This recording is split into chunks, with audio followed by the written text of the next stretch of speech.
Hi, it's Edward Chang, and today we're going to be discussing about body fat percentage versus the or at least used to be popular, body mass index. So, there's a huge difference between the two, and a lot of people have been asking me, what is the difference? And some of us don't know, and that's perfectly okay. Here's the thing. They're both very, very useful. Now, a lot of athletes will tell you use body fat percentage, but the thing is, they're both pretty big on the accuracy, and they're both actually very, very good techniques to use, and both of them have give and takes. So let's go and discuss that. So let's start with the body mass index. That's the old popular one, the one that used to be popular before athletics became the most fad-like thing, and now it's all about athletics, and we now use body fat percentage more because that's for athletes. So let's get into that. So body mass index, what does it do? Well, it takes your height and it takes your weight and it takes a ratio, and that ratio tells you if you're overweight or not. So a lot of times that's what they used. Now, how did they get this data? And that's very important. They basically did this.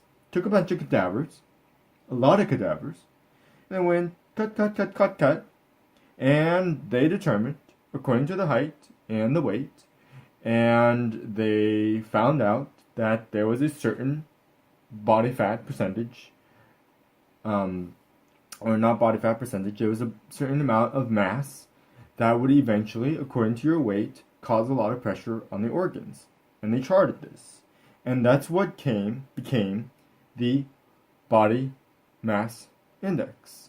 So that's BMI. That's basically what it is it's taking into account the organ pressure according to your weight and according to your height. And that's what happened.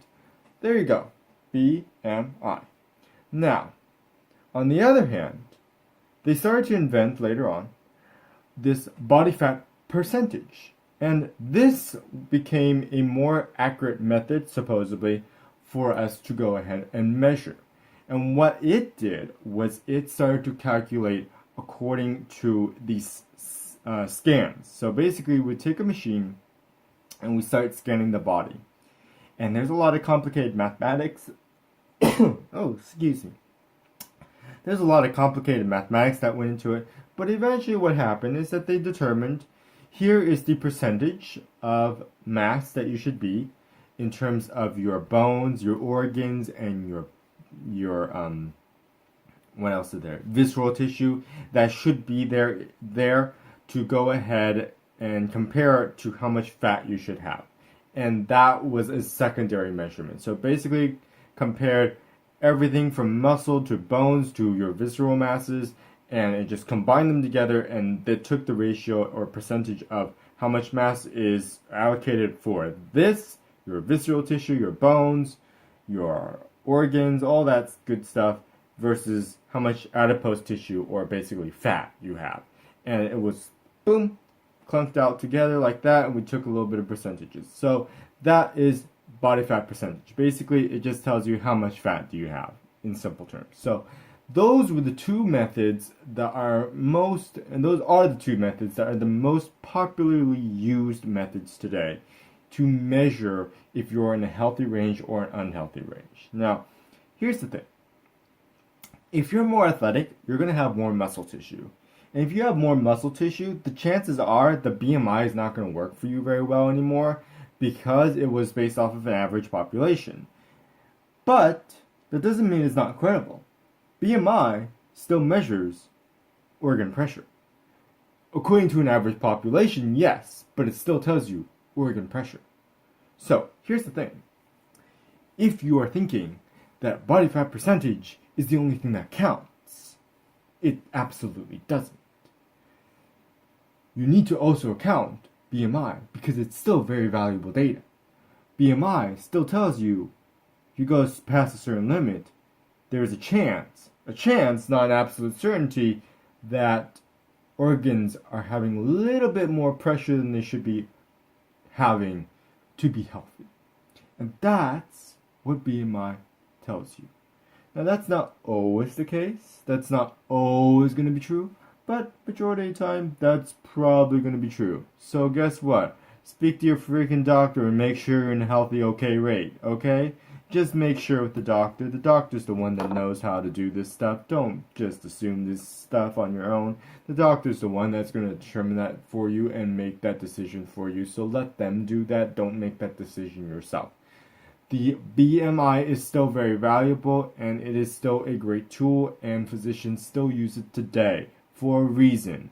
Because some physicians, I'm not a physician, but physicians, people in the medical profession still use it today because it is still very useful. It still tells us about organ pressure, and that is important. Now, if you have a little bit more muscle tissue, of course, use the body fat percentage. That's going to give you a lot more accurate data. But it's not the end-all be-all. It does have its disbenefits. It does account more for the bones and the visceral mass and all of that. But it does not account for organ pressure. And that is a big difference. So just letting you know, that's the difference. And that's what you should be looking for. So it really does depend on what you are trying to do with it. That determines which one you should use, in case you are asking that right now. But it's depending on you, and it's depending on how athletic you are. If you're working out a lot, 2-3 times a week, you're probably going to be a little bit more athletic. You do have a little bit more muscular tissue. I have a little bit more muscular tissue than the average population, so I'm going to use body fat percentage instead of BMI. That's just what I'm going to do. But there is a point where I do not want to go over on the BMI scale, because I myself, I'm overweight on the BMI scale, but I don't want to go too much and become obese on there, because it does indicate that I'm going to have a little bit of pressure on my organs. So just for safety's sake, I'm just like, I don't want to get overweight on that scale. So I'm not going to go ahead and bulk myself as big as I can. Just, that's who I am. That's my choice, that's what I choose to do, and that's my decision. So it's up to you. It's really up to you.